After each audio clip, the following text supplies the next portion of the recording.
Баршаңызға қайырлы күн, құрметті көрермендер, каналға қош келдіңіздер.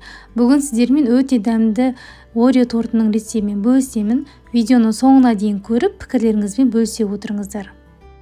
Тортқа қажет заттарды осы видеоның астында описание бөліміне жазып қоямын. Таза ыдысқа 2 жұмыртқаны жарып алып, оған қант қосып, жақсылап араластырамыз. Үстінен үй температурасындағы жылы сүтті құямыз да араластырамыз.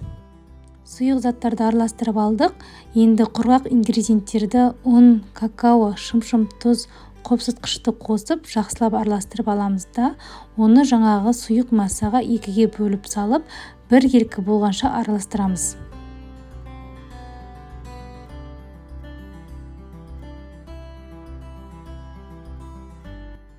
Енді 80 грамм қайнаған суға 80 грамм сұйық майды бір-біріне қосып араластырып, осы массаға құйып жібереміз.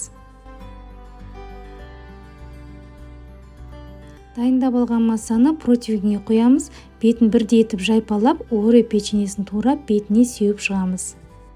Алдын ала қызып тұрған пеште 170-180 градуста 20 минутқа қоямыз. Мінекей бисквитіміз дайын болды. Жан-жағын тегістеп кесіп аламыз.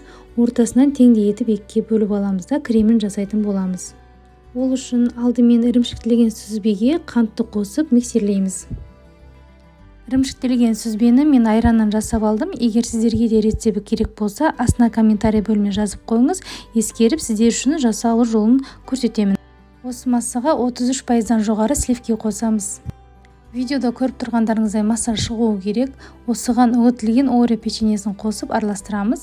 Печеньені оқтаудың көмегімен немесе блендермен үгітіп алсаңыздар болады.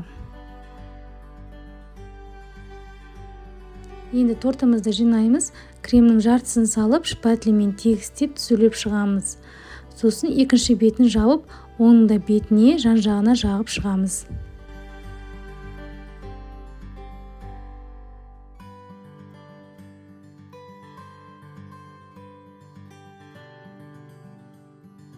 Бағана шет-шетін кесіп алған бисквитті үгітіп алып, бетіне сеуіп шығамыз. Жасалған тортты кемінде 2 сағатқа тоңазытқышқа қоямыз, немесе морозилькке жарты сағатқа қойып алсаңыздар болады.